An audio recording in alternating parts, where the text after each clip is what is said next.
엄마! 제발 그만해요. 이러지 마세요. 여러분 안녕하세요. 오늘 이야기를 시작하기 전에 좋아요 버튼 한번 눌러주세요. 여러분의 작은 관심이 더 좋은 이야기를 만드는 큰 힘이 됩니다. 그리고 지금 어디서 무얼 하며 이 이야기를 듣고 계신지 댓글로 알려주세요. 출퇴근길 지하철에서인가요? 아니면 집에서 편안히 쉬면서인가요? 여러분의 일상이 궁금합니다. 자, 그럼 이제 이야기를 시작해 보겠습니다. 대한민국 육군 역사상 최초의 여성 특수전 여단장 김희애 준장. 48세의 그녀는 남성들만의 영역이라 여겨졌던 특수부대에서 18년간 유리천장을 깨며 올라온 전설적인 인물이었습니다. 새벽 5시, 아직 어둠이 깔린 시간에 김희애 준장의 눈이 떠졌습니다. 오늘은 특별한 날이었거든요. 6개월 만에 아들 민석이를 만나러 가는 날이었습니다. 침대에서 일어나 창밖을 바라봤습니다. 별들이 아직 반짝이고 있었어요.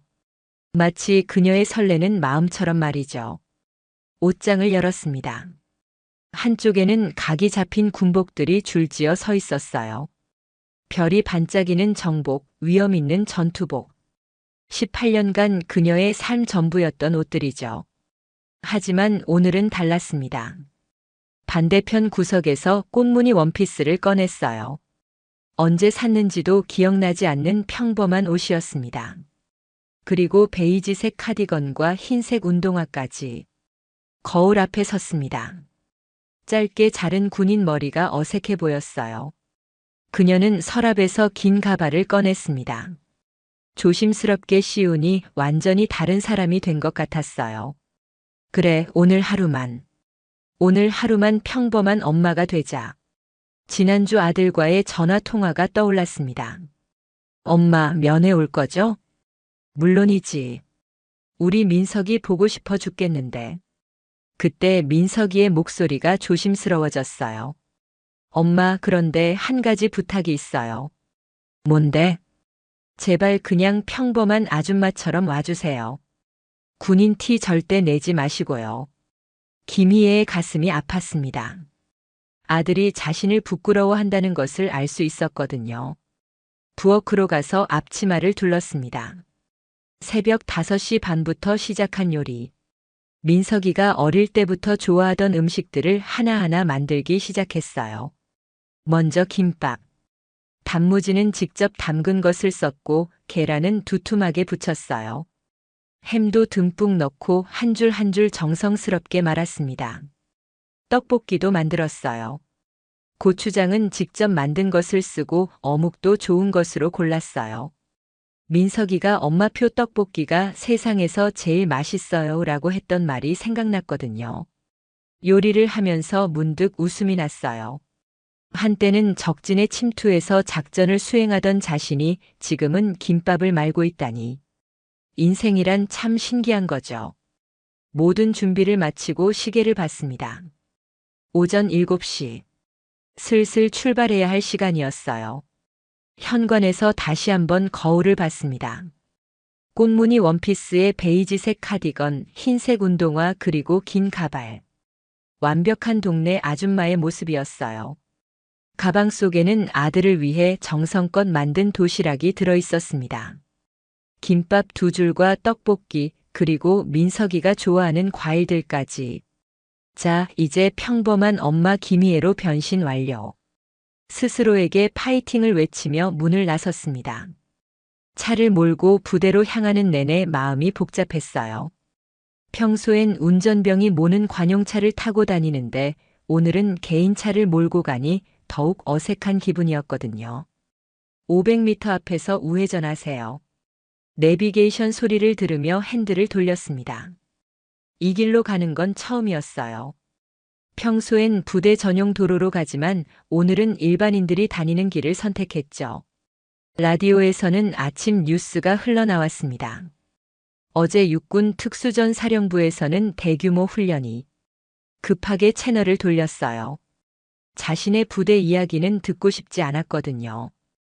오늘만큼은 김희애 준장이 아니라 그냥 민석이 엄마이고 싶었으니까요. 부대 정문이 보이기 시작했습니다. 손바닥에 땀이 났어요. 혹시라도 정문 경비병이 자신을 알아볼까봐 걱정됐거든요. 김희애, 정신 차려. 넌 지금 평범한 아줌마야. 주차장에 차를 세웠습니다. 주변을 둘러보니 다른 면회객들도 속속 도착하고 있었어요. 대부분 말끔한 정장이나 단정한 차림이었죠. 어떤 여성은 샤넬 백을 들고 있었고 또 다른 남성은 비싼 정장을 입고 있었어요. 김희애만 유독 평범해 보였습니다. 마치 재래시장에서 장을 보고 온 아줌마 같은 모습이었죠. 괜찮아. 민석이가 원한 거니까. 도시락 가방을 들고 면회실로 향했습니다. 걸어가는 길에 몇몇 사람들과 마주쳤어요. 어머, 저 아줌마 좀 봐. 여기가 어디인데 저런 차림으로 와. 완전 시골에서 올라온 것 같네. 좀 민망하다. 특수부대 면회 오는 사람 맞나? 교육 수준이 좀 다른 것 같은데. 수군거리는 소리가 들렸지만 못 들은 척했어요. 오늘은 무슨 일이 있어도 평범한 엄마로 남아야 했으니까요. 면회실 입구에 도착했습니다. 깊게 숨을 들이쉬고 문을 열었어요. 에어컨 바람이 시원하게 느껴졌습니다. 안으로 들어서자 카운터 뒤에 앉아 있는 군인이 보였어요. 이름표를 보니 박상훈 상사라고 적혀 있더군요. 30대 중반으로 보이는 건장한 체격에 날카로운 인상이었습니다. 그 옆에는 젊은 일병이 서 있었어요. 면회실 안에는 이미 여러 가족들이 와 있었습니다. 모두들 깔끔하고 품위 있는 차림이었어요. 김희애와는 확연히 대조됐죠. 안녕하세요. 정중하게 인사했습니다. 중사 김민석 면회 신청하러 왔습니다. 하지만 박상훈 상사는 고개도 들지 않고 서류만 보고 있었어요. 마치 김희애가 없는 사람인 것처럼 말이죠. 완전히 무시하는 태도였습니다. 몇 분이 지났지만 여전히 반응이 없었어요. 상사님, 면회객이 오셨는데요. 옆에 있던 젊은 일병이 조심스럽게 말했습니다. 그제야 박상훈 상사가 천천히 고개를 들었어요. 그리고는 김희애의 모습을 위아래로 찬찬히 훑어봤습니다. 그 시선이 가발에서 시작해서 꽃무늬 원피스, 그리고 낡은 운동화까지 훑어내렸어요. 아줌마. 첫 마디부터 반말이었습니다. 여기가 어디인지 알고 오신 거예요? 특수전 사령부 면회실이요. 맞아요. 특수부대예요. 대한민국 최정예 부대 말이에요. 그런데 이게 뭐예요? 박상훈 상사가 김희애의 옷차림을 손가락으로 가리키며 비웃듯 말했습니다. 꽃무늬 원피스에 이상한 가발까지. 여기가 동네 목욕탕인 줄 아세요? 아니면 재래시장이에요? 김희애의 얼굴이 화끈거렸습니다. 하지만 참았어요. 편하게 입고 오라고 해서. 편하게 입는 것하고 아무렇게나 입는 거하고는 천지 차이죠. 상식이 있으면 최소한의 예의는 지켜야 하는 거 아니에요?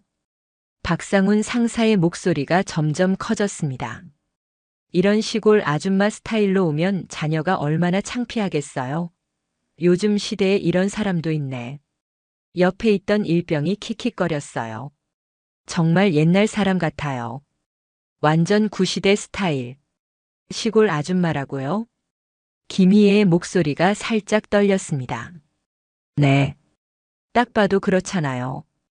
교육 수준이 다른 게 보이네요. 박상훈 상사가 손가락으로 다른 면회객들을 가리켰어요. 다른 분들 좀 보세요. 다들 얼마나 단정하고 품위 있게 오셨는데. 혼자만 완전 튀네요. 여기는 특수부대라고요. 확실히 다른 사람들은 깔끔한 차림이었죠.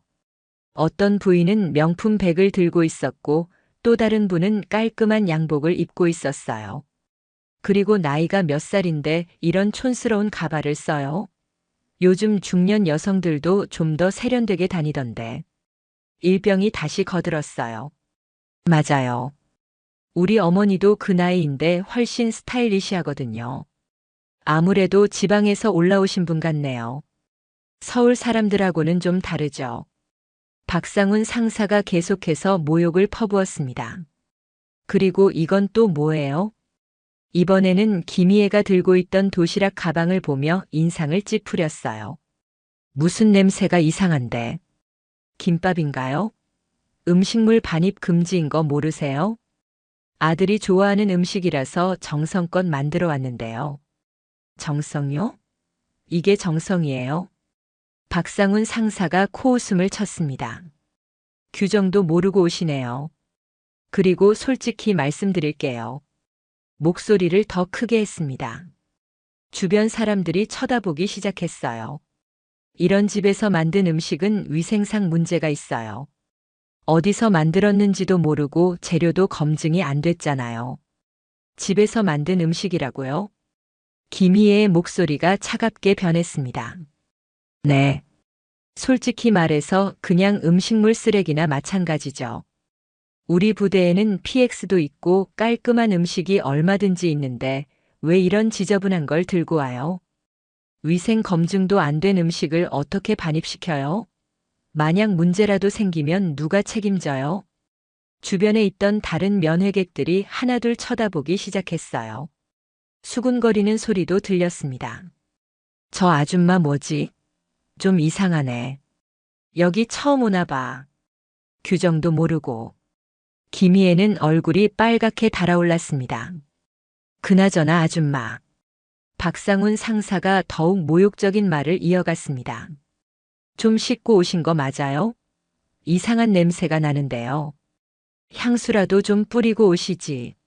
뭐라고요? 아, 그리고 가발도 좀 이상해요.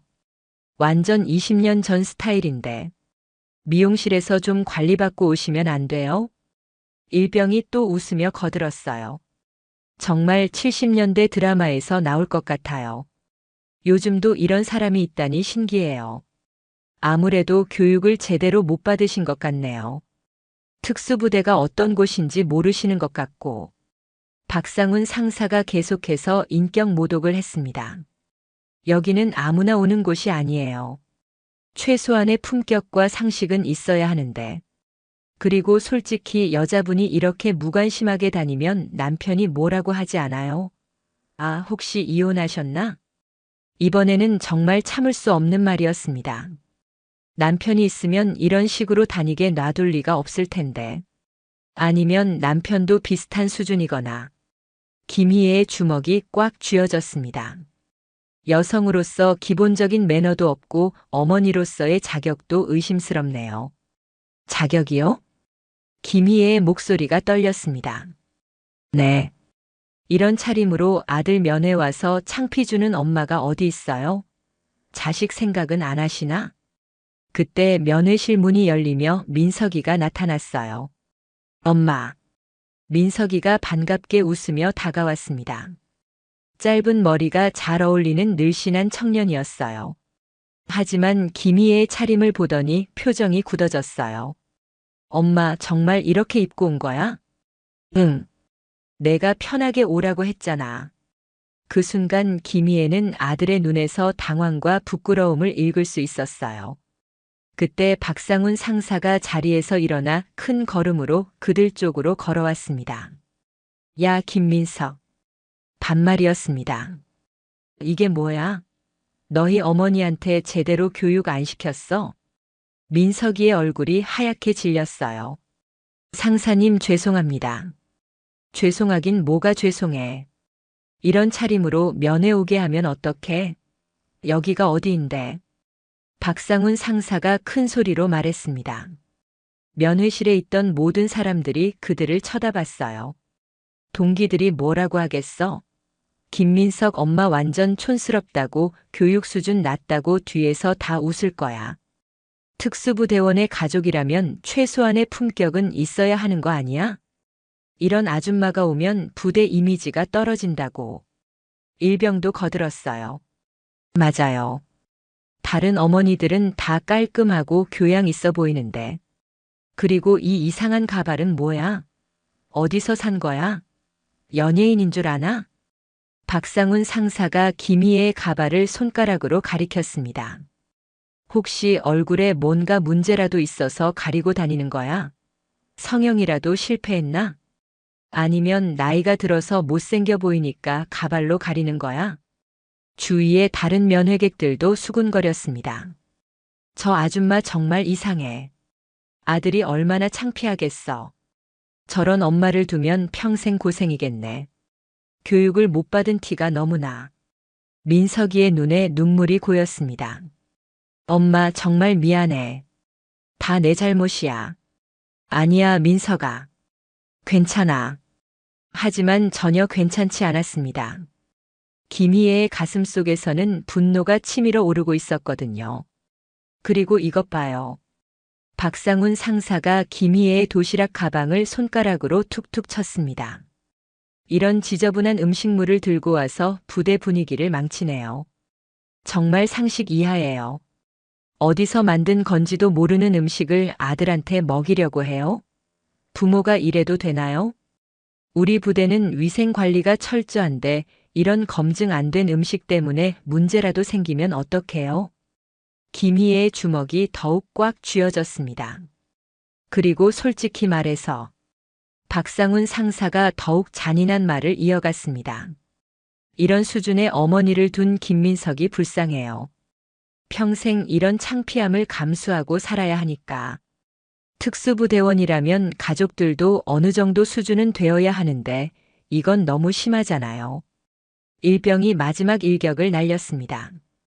김민석, 너도 조심해.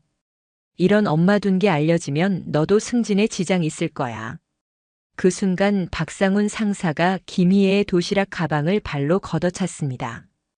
이런 음식물 쓰레기는 여기서 치워요. 냄새 난다고. 가방이 넘어지면서 김밥통이 바닥에 떨어졌어요. 새벽부터 정성껏 만든 김밥들이 바닥에 흩어졌습니다. 냄새 좀 봐. 면회실에 무슨 분식집 차렸어? 정말 더럽네. 누가 치워요, 이거? 김희애의 마음이 찢어지는 것 같았습니다. 하지만 여기서 자신의 정체를 밝히면 민석이가 남은 군 생활 동안 힘들어할 게 뻔했어요. 참자. 조금만 더 참자. 하지만 박상훈 상사의 모욕은 끝나지 않았습니다. 김민석, 너도 정신 차려. 이런 엄마 둔 게 자랑스러워? 완전 부대 망신이야. 특수부대원이라면 가족 관리도 제대로 해야지. 이런 식으로 나다니게 놔두면 안 되지. 그 순간 민석이가 울음을 터뜨렸어요. 상사님, 제발 그만해 주세요. 우리 엄마 그만. 뭘 그만해? 사실대로 말하는 건데. 이런 촌스럽고 교육 수준 낮은 아줌마가 특수부대에 오면 안 되지. 김희애의 한계가 왔습니다. 더 이상 참을 수 없었어요. 김희애의 온몸이 떨렸습니다. 주먹이 꽉 쥐어져 있었고 호흡이 거칠어졌어요. 18년간 쌓아온 군인으로서의 자제력이 한계에 도달한 순간이었습니다. 이제 그만이다. 김희애가 가방을 열려고 손을 뻗는 순간이었어요. 그 안에는 준장 계급장과 특수전 부대 휘장이 들어있었거든요. 그런데 바로 그때 민석이가 김희애의 팔을 붙잡았습니다. 엄마, 안 돼요. 민석이의 목소리가 절망적이었어요. 눈물이 줄줄 흘러내리고 있었습니다. 제발 참아주세요. 제발요. 민석아, 이젠 못 참겠다. 김희애의 목소리가 낮게 깔렸습니다. 마치 폭풍 전의 고요 같은 그 목소리에 민석이는 소름이 돋았어요. 엄마, 만약 여기서 그러시면 저는 정말 어떻게 해요? 민석이가 울먹이며 김희애의 앞을 막아섰습니다. 다른 부대원들이 알면 저는 평생 김희애 장군의 아들로만 살아야 해요. 제 실력으로 인정받고 싶다고요. 그래도 이건 너무 심해. 김희애의 목소리가 떨렸습니다. 내가 얼마나 참았는데. 내가 만든 음식을 쓰레기라고 하고 너를 이렇게 창피하게 만드는데 어떻게 참아? 그래도 안 돼요. 제발 엄마. 민석이가 김희애의 손을 꽉 잡았습니다. 저 때문에 엄마가 지금까지 숨기고 사신 거잖아요. 제발 조금만 더 참아주세요. 김희애는 잠시 멈칫했습니다. 아들의 간절한 눈빛을 보니 마음이 흔들렸어요. 하지만 분노는 쉽게 가라앉지 않았습니다.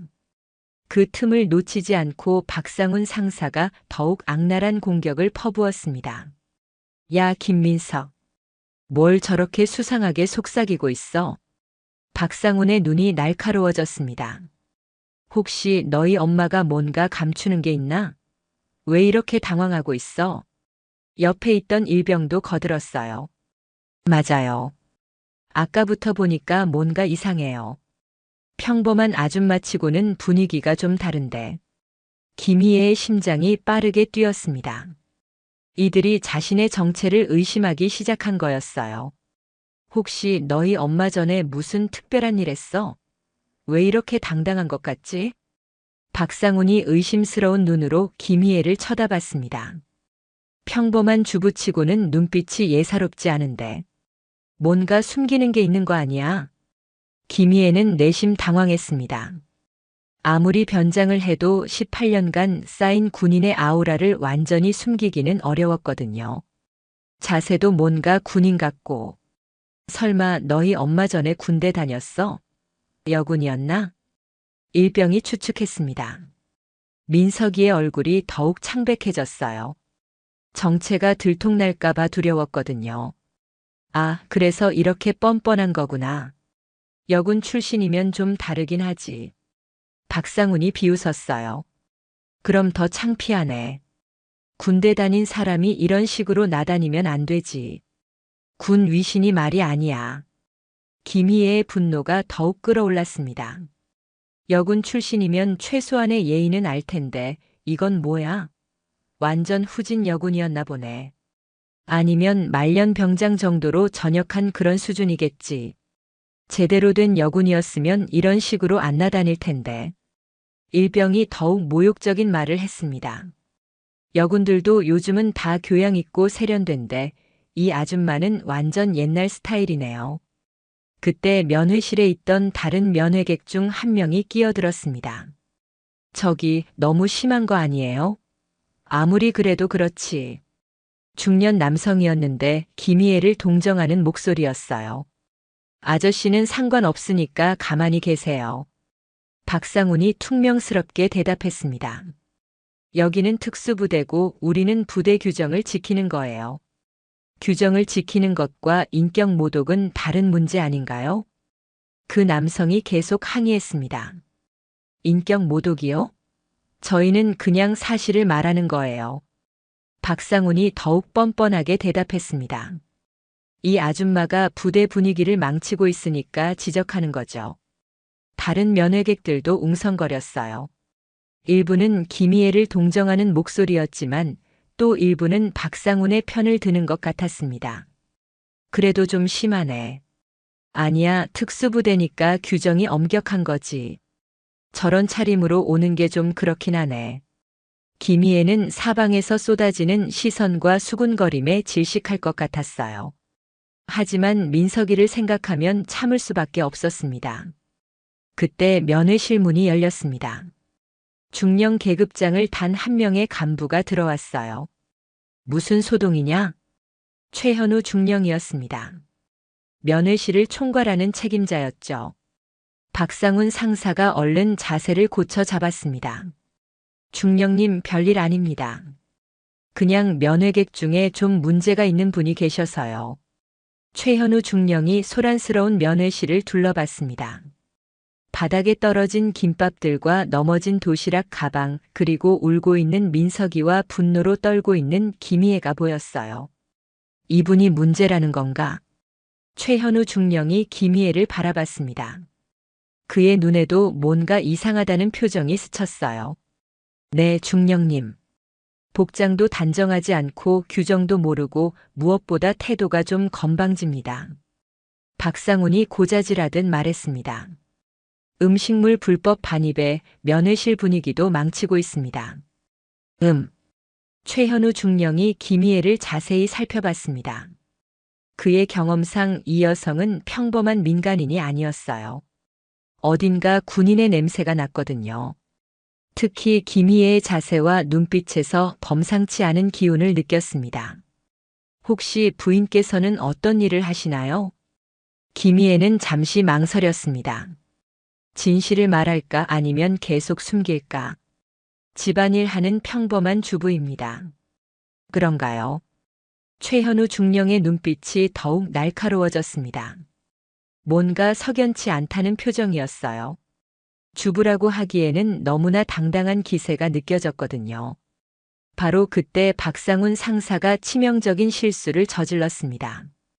중령님, 사실 이 아줌마가 좀 수상해요. 평범한 사람 같지 않거든요. 무슨 소리냐? 눈빛이 예사롭지 않고 자세도 뭔가 군인 같아요. 혹시 전에 여군이었던 것 같은데 그럼에도 불구하고 이렇게 예의 없게 나오니까 더 문제인 것 같습니다. 최현우 중령의 표정이 굳어졌습니다. 여군을 모독하는 발언이었거든요. 여군 출신을 모독하는 발언을 하는 건가? 아닙니다. 그게 아니라. 박상훈이 당황했지만 멈추지 않았어요. 저는 그냥 여군 출신이라면 더욱 예의를 지켜야 하는데 이분은 오히려 더 뻔뻔하게 나온다는 뜻입니다. 뻔뻔하다고. 최현우 중령의 목소리가 차가워졌습니다. 여군 출신이라고 해서 무시해도 된다는 뜻인가? 우리 부대에도 여군들이 많은데. 그런 뜻이 아닙니다. 다만 이분이 너무. 박상사, 자네 지금 무슨 말을 하고 있는 건가? 최현우 중령이 점점 화가 나는 것 같았어요. 김희애는 이 상황을 주의 깊게 지켜봤어요. 최현우 중령은 상식적인 사람 같았지만 박상훈은 끝까지 자신의 잘못을 인정하지 않을 것 같았거든요.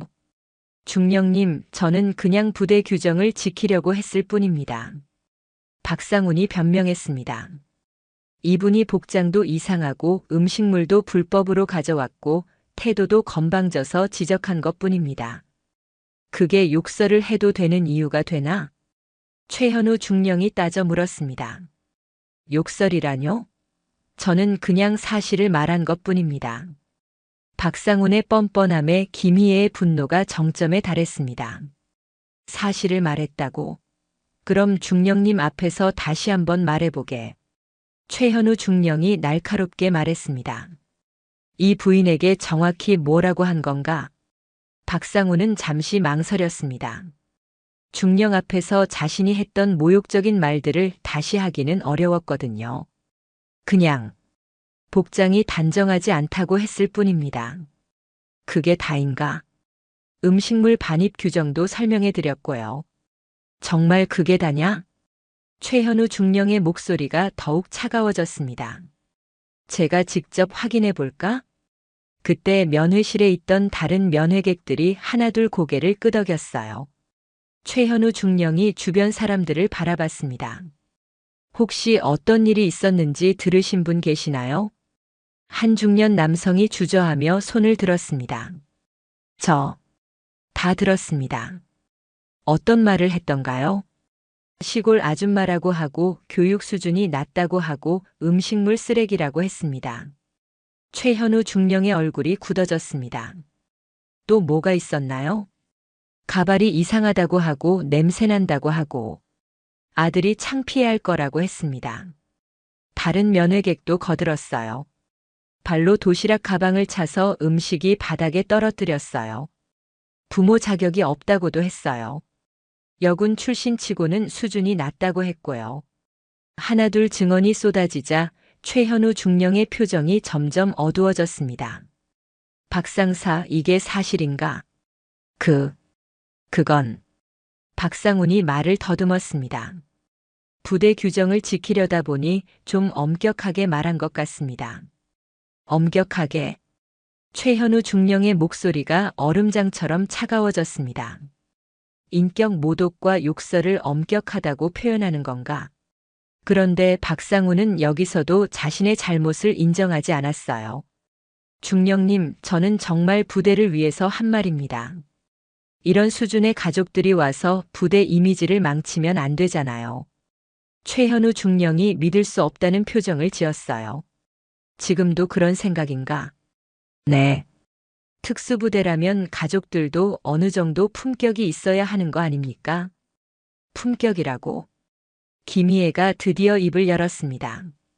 목소리가 완전히 바뀌어 있었어요. 내가 품격이 없다고. 더 이상 평범한 아줌마의 목소리가 아니었습니다. 단호하고 위험 있는 지휘관의 목소리였습니다. 최현우 중령이 김희애를 다시 보았습니다. 뭔가 완전히 달라진 분위기를 느꼈어요.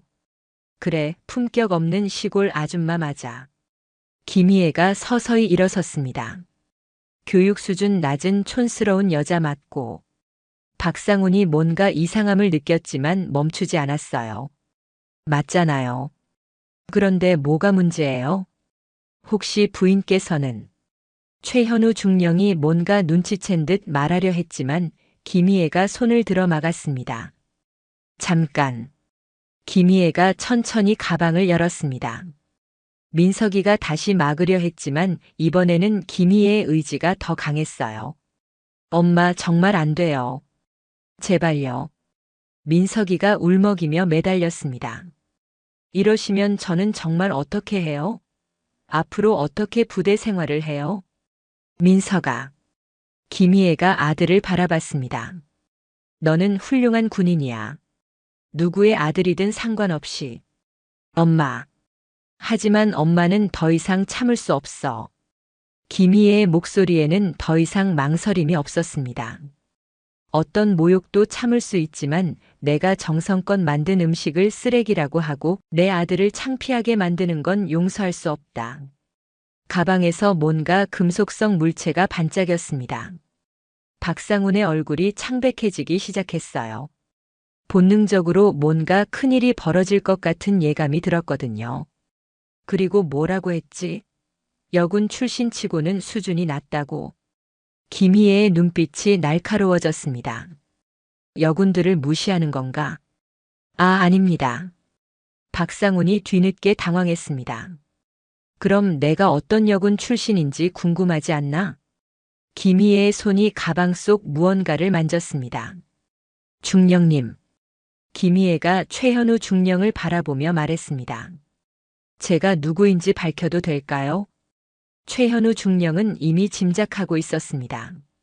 이 여성이 평범한 민간인이 아니라는 것을. 말씀하십시오. 면회실이 순간 정적에 휩싸였어요. 모든 사람들이 숨을 죽이고 지켜보고 있었습니다. 박상훈 상사는 식은땀을 흘리기 시작했어요. 이상한 예감이 들었거든요. 민석이는 마지막으로 애원했습니다. 엄마 정말 제발이요. 다시 한 번만 생각해 주세요.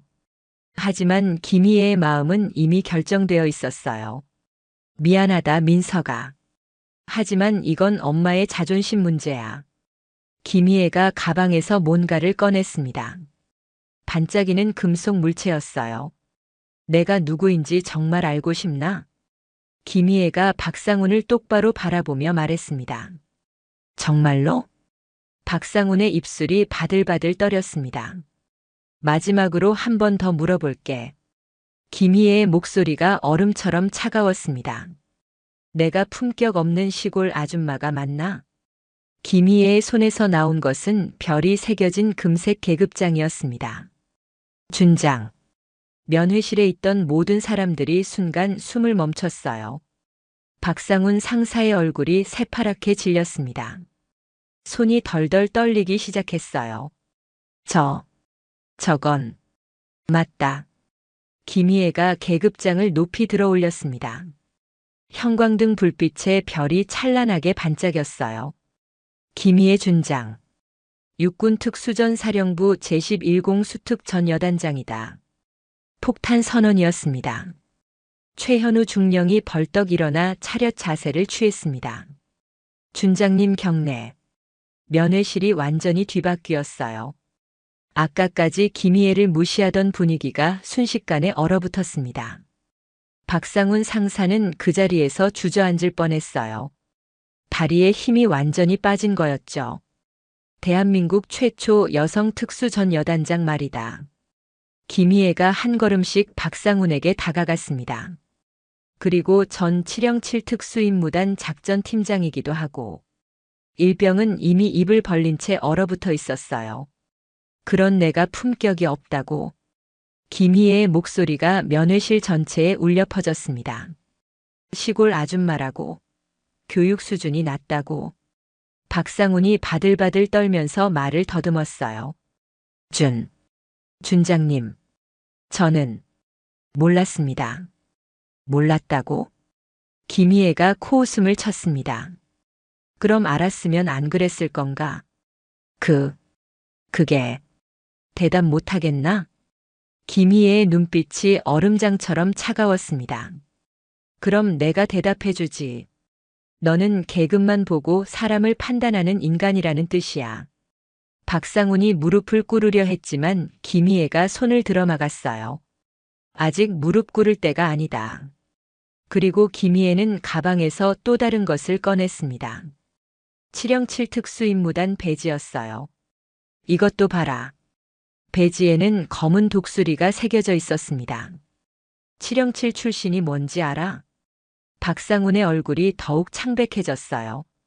707 특수임무단은 대한민국 최정예 중에 최정예 부대였거든요. 대한민국에서 가장 위험한 임무를 수행하는 부대다. 그곳에서 10년을 복무했어.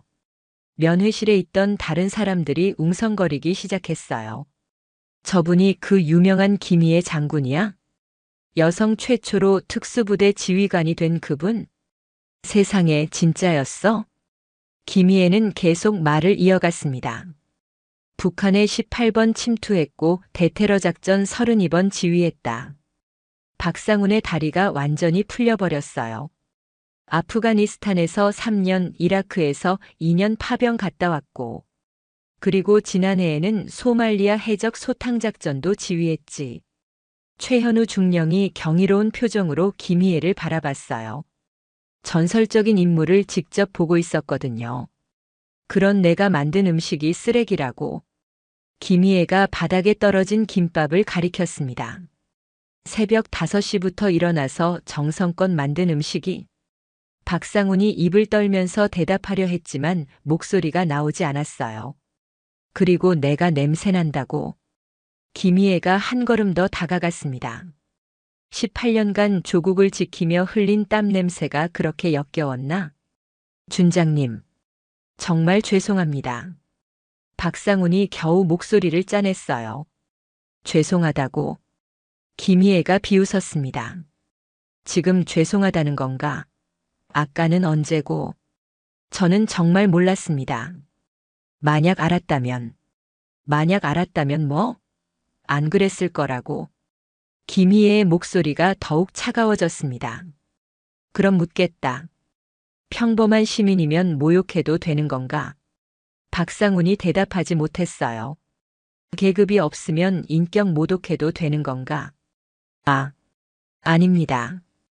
그럼 왜 그랬지? 김희애가 박상훈을 똑바로 응시했습니다. 너는 권력에만 굴복하는 인간이야. 약자에게는 강하고 강자에게는 약한.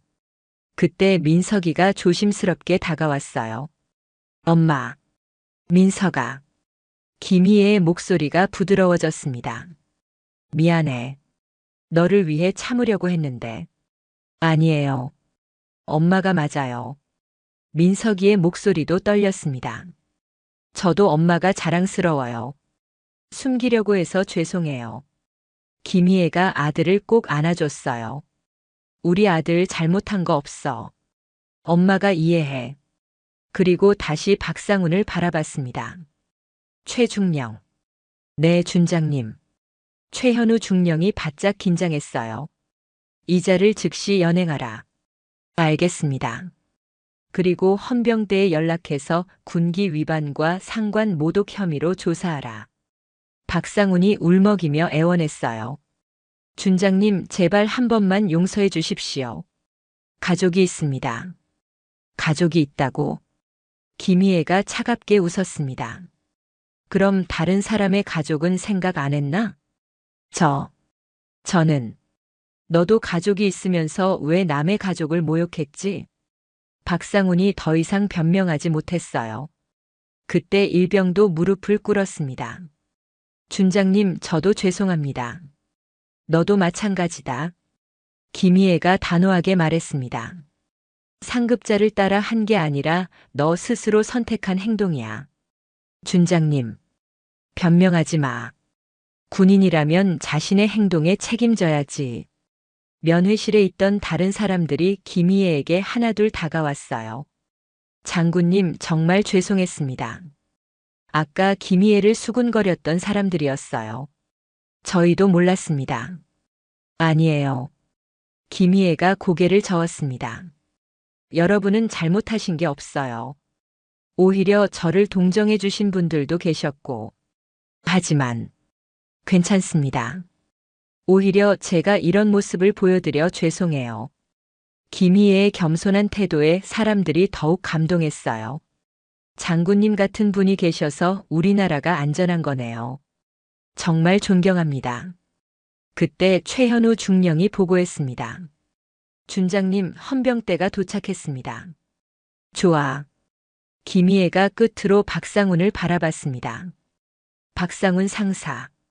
네. 준장님, 마지막으로 하고 싶은 말이 있나?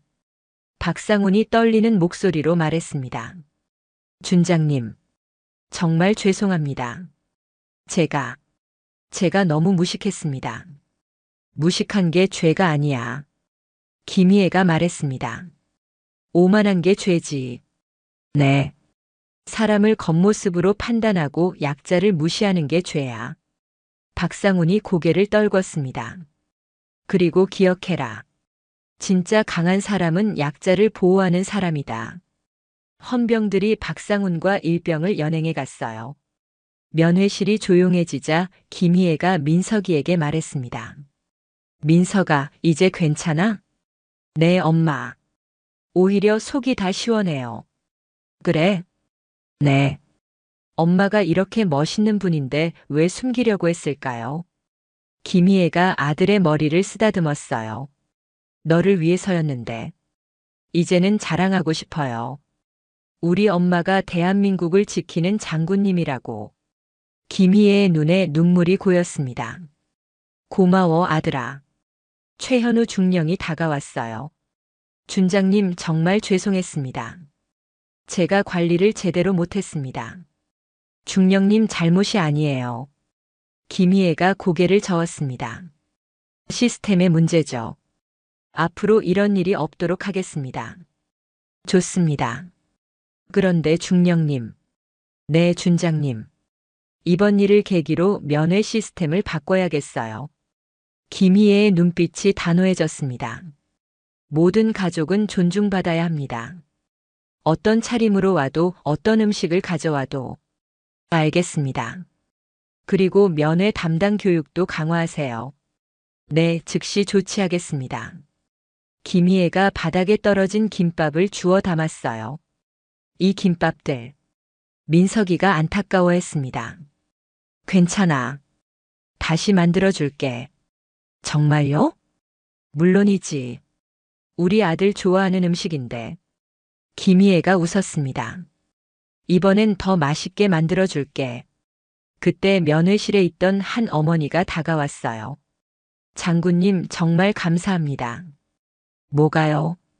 저희도 사실 그동안 눈치 보며 면회 왔거든요. 혹시 무시당할까봐. 아, 이제는 당당하게 올 수 있을 것 같아요. 다른 가족들도 고개를 끄덕였어요. 맞아요. 장군님 덕분에 분위기가 바뀔 것 같아요. 저희 아들도 이 이야기 들으면 얼마나 좋아할까요? 김희애가 뿌듯해했습니다. 그럼 다행이네요. 장군님, 혹시 사진 한 장 찍어도 될까요? 한 아버지가 조심스럽게 물었어요. 물론이죠. 김희애가 흔쾌히 응했습니다.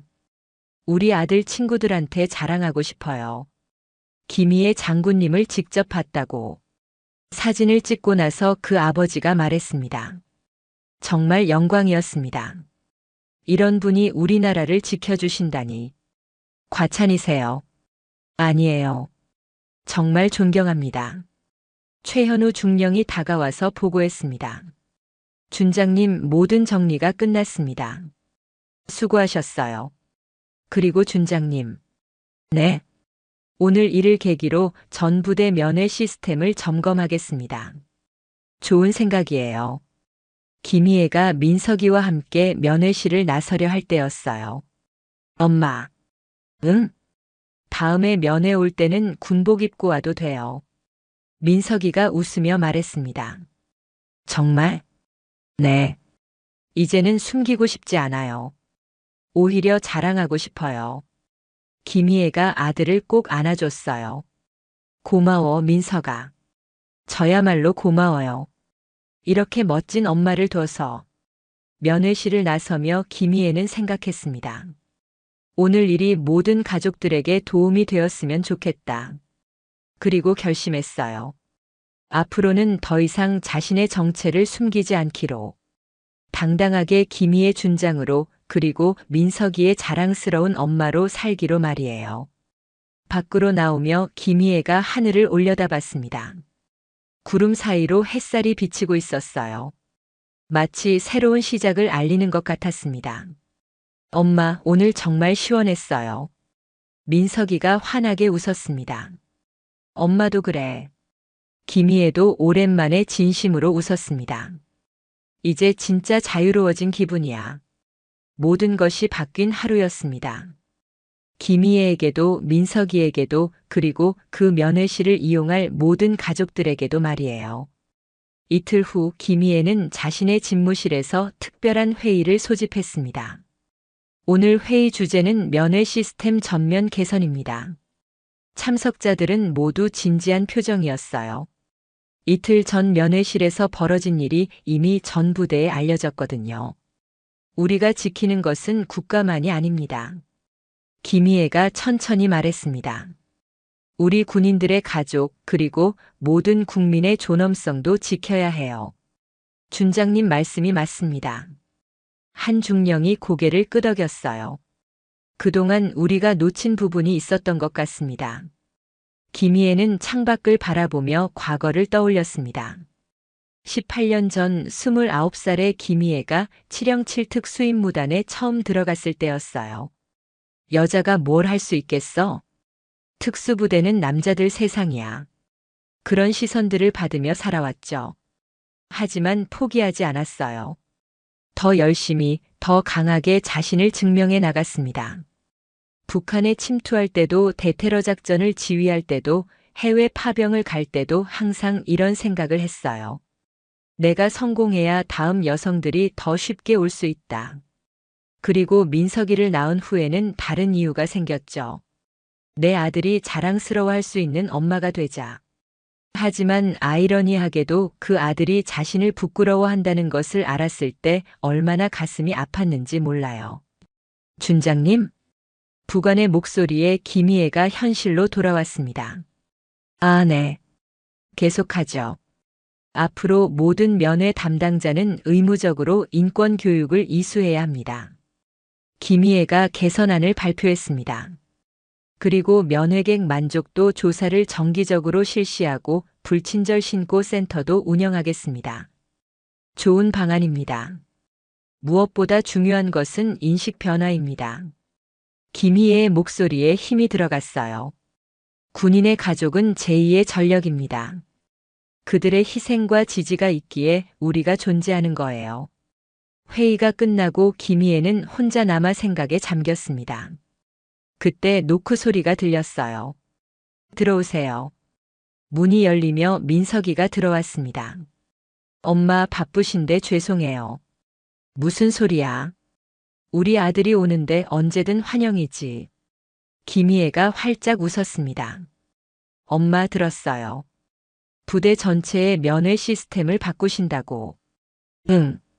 다시는 그런 일이 없어야지. 정말 자랑스러워요. 민석이의 눈이 반짝였어요. 그런데 엄마, 사실 제가 엄마를 숨기려고 했던 이유를 말씀드릴게요. 뭔데? 엄마 때문에 특별 대우받는 것 같아서요. 제 실력이 아니라 엄마 덕분이라고 생각할까봐. 김희애가 아들의 손을 잡았습니다. 민석아, 내 실력은 내가 증명하는 거야. 누구 아들인지는 중요하지 않아. 이제 알겠어요. 오히려 엄마를 숨기는 게 엄마에 대한 모독이었네요. 그런 게 아니야. 김희애가 고개를 저었습니다. 내가 독립적으로 인정받고 싶어 한 마음 엄마는 이해해. 일주일 후 김희애는 전국 특수부대 지휘관 회의에 참석했습니다. 김 준장님의 제안으로 전군 차원에서 면회 시스템을 개선하기로 했습니다. 참모총장이 발표했어요. 이번 일을 계기로 우리 모두 반성해야겠습니다. 회의가 끝나고 한 준장이 김희애에게 다가왔습니다. 김 준장님, 용기 있는 행동이었습니다. 감사합니다. 사실 저희 부대에도 비슷한 문제가 있었거든요. 이번 기회에 확실히 정리하겠습니다. 김희애는 뿌듯했습니다. 자신의 경험이 다른 곳에도 도움이 되고 있었거든요. 한 달 후 놀라운 소식이 들려왔습니다. 박상훈 상사가 징계를 받고 전역한 후 사회복지시설에서 봉사활동을 시작했다는 거였어요. 준장님, 박상훈 전 상사가 편지를 보냈습니다. 부관이 편지를 건넸어요. 편지 내용은 진심 어린 사과와 반성이었습니다. 김희애 준장님께, 저는 지금 장애인 복지센터에서 봉사활동을 하고 있습니다. 매일 반성하며 살고 있어요. 준장님께서 마지막에 해주신 말씀이 잊히지 않습니다. 진짜 강한 사람은 약자를 보호하는 사람이라고 하셨죠.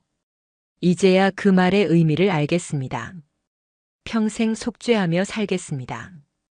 김희애는 편지를 읽고 나서 미소를 지었어요.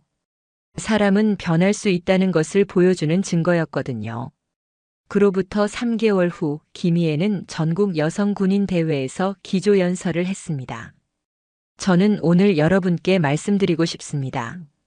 수백 명의 여군들이 숨죽이며 들었어요. 우리는 누구보다 많은 것을 희생했습니다. 가족과 떨어져 있는 시간, 여성으로서 포기해야 했던 것들. 김희애의 목소리가 떨렸습니다. 하지만 그 희생이 헛되지 않았습니다. 우리가 있기에 더 많은 여성들이 꿈을 꿀 수 있어요. 박수가 터져 나왔어요. 저 역시 수많은 편견과 싸워왔습니다. 때로는 제 아들조차 저를 부끄러워했죠. 청중들이 숨을 죽였어요. 하지만 포기하지 않았습니다. 왜냐하면 저 혼자만의 문제가 아니었거든요. 김희애가 청중들을 둘러봤습니다. 우리 모두의 미래가 걸린 문제였어요. 그리고 이제 말할 수 있습니다. 우리는 해냈다고. 우렁찬 박수가 울려 퍼졌어요. 연설이 끝나고 한 젊은 여성 장교가 다가왔습니다. 준장님, 저는 준장님을 보고 군대에 지원했어요. 그래요? 네. 준장님 같은 분이 계시니까 저도 할 수 있을 것 같았어요. 김희애의 눈에 눈물이 고였습니다. 이런 순간을 위해 18년을 버텨온 거였어요. 열심히 하세요. 여러분이 다음 세대의 희망이에요. 6개월 후 김희애는 중장으로 진급했습니다. 여성 최초의 중장이었어요. 진급식에 민석이도 참석했습니다. 이제는 대위가 된 아들이었죠. 엄마 축하해요. 고마워 아들아. 엄마가 걸어온 길이 얼마나 어려웠는지 이제 알겠어요. 민석이의 목소리가 진지했어요. 저도 엄마처럼 되고 싶어요. 다른 사람들에게 희망을 주는 사람이요. 김희애가 아들을 꼭 안아줬어요. 너는 이미 충분히 훌륭해. 엄마 덕분이에요. 아니야. 내 자신의 노력 덕분이지. 진급식이 끝나고 김희애는 예전 면회실을 다시 찾았습니다. 완전히 달라져 있었어요. 깔끔하고 따뜻한 분위기로 바뀌어 있었죠. 어서 오세요. 누구 면회 오셨어요? 새로 배치된 담당자가 친절하게 인사했습니다. 그냥 구경하러 왔어요. 김희애가 웃었습니다. 면회실 한쪽 벽에는 새로운 문구가 걸려 있었어요. 모든 가족은 소중합니다. 여러분의 희생과 사랑이 대한민국을 지키는 힘입니다. 김희애는 그 문구를 보며 생각했습니다. 이제 됐다. 이제 모든 가족들이 존중받을 수 있겠다. 그때 한 어머니가 아들과 면회를 마치고 나왔어요. 평범한 차림의 중년 여성이었습니다. 오늘도 감사했어요. 담당자에게 인사하는 모습이 자연스러웠어요. 언제든지 오세요. 항상 환영입니다. 김희애는 미소를 지었습니다. 이제 정말 모든 것이 바뀐 거였어요. 집으로 돌아가는 길에 김희애는 하늘을 올려다봤습니다. 구름 사이로 석양이 아름답게 물들고 있었어요. 18년이 걸렸지만 해냈다. 그리고 다짐했습니다. 앞으로도 계속 싸우겠다고. 모든 사람이 존중받는 세상을 위해서. 집에 도착하니 민석이가 기다리고 있었어요. 엄마, 깜짝 선물이 있어요. 뭔데? 민석이가 봉투를 내밀었습니다. 제가 쓴 글이에요. 군 소식지에 실릴 예정이에요. 제목은 나의 영웅, 김희애 중장님이었어요. 김희애는 글을 읽으며 눈물을 흘렸습니다. 우리 엄마는 단순히 높은 계급의 군인이 아니다. 모든 약자를 보호하고 정의를 실현하는 진정한 영웅이다. 그리고 무엇보다 세상에서 가장 따뜻한 엄마이다. 민석아. 엄마, 이제 정말 자랑스러워요. 세상 누구보다 훌륭한 엄마를 둔 게. 김희애가 아들을 꼭 안아줬어요. 나도 세상 누구보다 훌륭한 아들을 둔 게 자랑스러워. 그날 밤 김희애는 일기를 썼습니다.